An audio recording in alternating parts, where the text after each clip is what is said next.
200 meters underground. No daylight has ever touched this floor. Someone walked this far into the earth on purpose, then broke 400 stone pillars by hand and arranged the pieces into 2 rings. There was nothing to hunt down here. Nothing hunting them. No shelter worth the walk. The air was cold enough to bite at the lungs. The silence was so total you could hear your own pulse. Rock pressed down overhead, dead weight, with no way out but back the way they came. So why come this far into the dark? For a reason survival can't explain?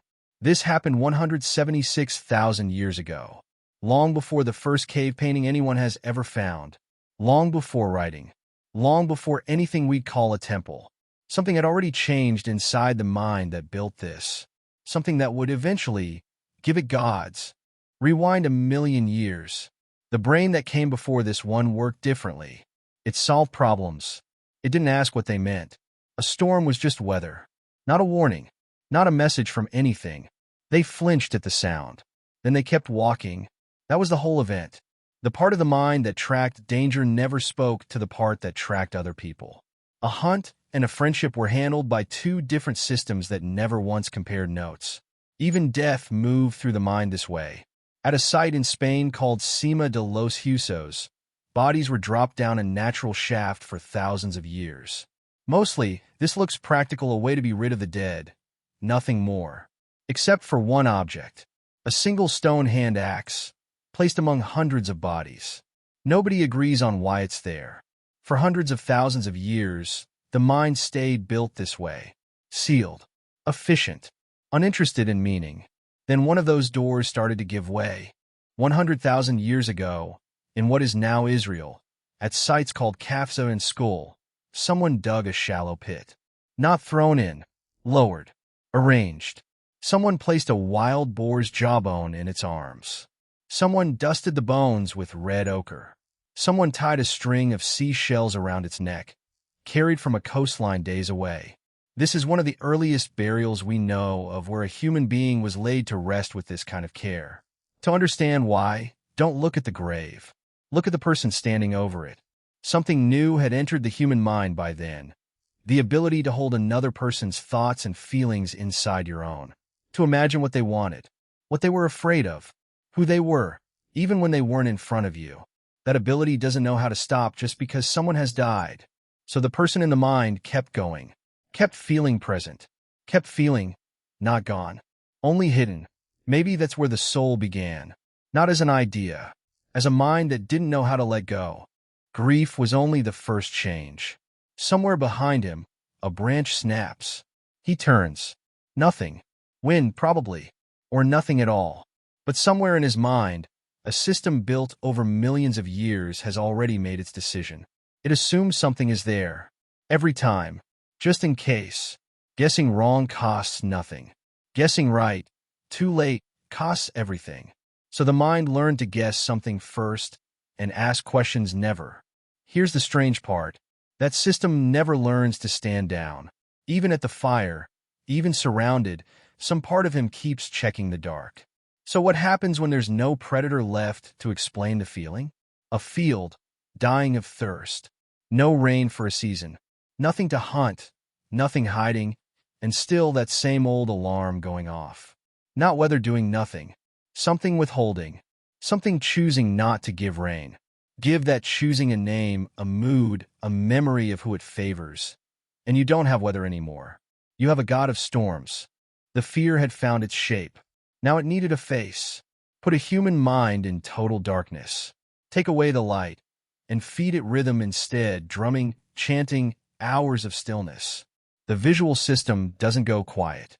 It starts generating patterns on its own. And a mind that finds patterns everywhere doesn't leave them as patterns for long. It turns them into something recognizable. A snake. A river. A watching shape. Some archaeologists think this is where the earliest cave art comes from. Not decoration, but a record of what the mind builds when the eyes have nothing left to look at. In Germany, someone carved this 40,000 years ago. A man's body. A lion's head. Not one or the other. Both at once. But the oldest version of this idea wasn't found in Europe. In 2024, researchers dated a painted wall in Sulawesi, Indonesia, using lasers precise enough to measure a single layer of mineral crust. The result: 51,200 years old. As far as anyone has found, it is the oldest story a human being ever told. And the story isn't about a hunt. It's about becoming something else. A person turning into a spirit turning into an animal.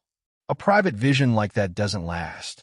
It dies the moment the person who had it dies too, unless it can be handed to someone else. And here's the strange advantage some ideas have over others. The mind is bad at holding on to the ordinary. It forgets water is wet within seconds. It's just as bad at holding on to nonsense that makes no sense at all. But an idea that breaks just one rule of nature and keeps everything else, that idea sticks. A tree that hears your thoughts is impossible. A tree that hears your thoughts, then holds a grudge exactly the way a person would, that's memorable. That's easy to retell. Once language was rich enough to describe an invisible mind, that trick could be applied to almost anything. A river, a mountain, an ancestor who wasn't there anymore, but somehow still was. None of this needed to be called belief. It was simply how the world worked, full of others besides people, owed the same respect, capable of noticing you back. And because the idea could be told and retold, it stopped belonging to one mind. 30 or 40 people sharing one invisible world together. For most of human history, that was as big as it ever got. 11,500 years ago, that changed. Here, in what is now Turkey, at a site called Göbekli Tepe, people who had never planted a single crop began raising stone pillars taller than a person, some of them weighing as much as 3 elephants. Without metal tools, without wheels, without a single permanent village nearby to call home. Every pillar is carved with something dangerous. Vultures, scorpions, predators, watching. For a long time, the standard story went, farming came first, and once there was enough food, people built temples to thank whoever was in charge of it. Here, some archaeologists argue it happened the other way around. The gathering itself, feasting hundreds of people at once, may be part of what pushed wild wheat toward domestication in the first place. Not everyone agrees. But if they're right, belief didn't follow civilization. Belief may have helped build it. As villages grew past the number of people a single mind can really know and trust, something had to fill the gap that gossip used to fill. So the spirits changed again. Some communities began imagining a different kind of presence. One that didn't just notice you but judged you, watching even when no neighbor could. Researchers still argue about which came first.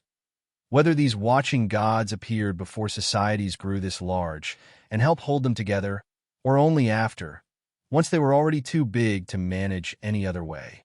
The evidence points in both directions, and the debate isn't settled.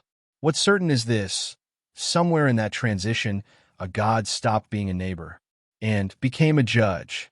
Go back to that cave, 176,000 years ago. The hands that built it belonged to Neanderthals, not to us. Not exactly. Whatever they believed, if they believed anything, likely looked nothing like what came after, built by our own kind tens of thousands of years later. We may never know what they thought they were doing, but we know, now, what built the fear that walked them down here, and the same grief that wouldn't let go of the dead, and the same twitchy alertness that turns a shadow into something watching. They carried fire into the dark because they needed to believe something was out there. 176,000 years later, so do we. Thanks for watching. Do comment, I will reply your comment.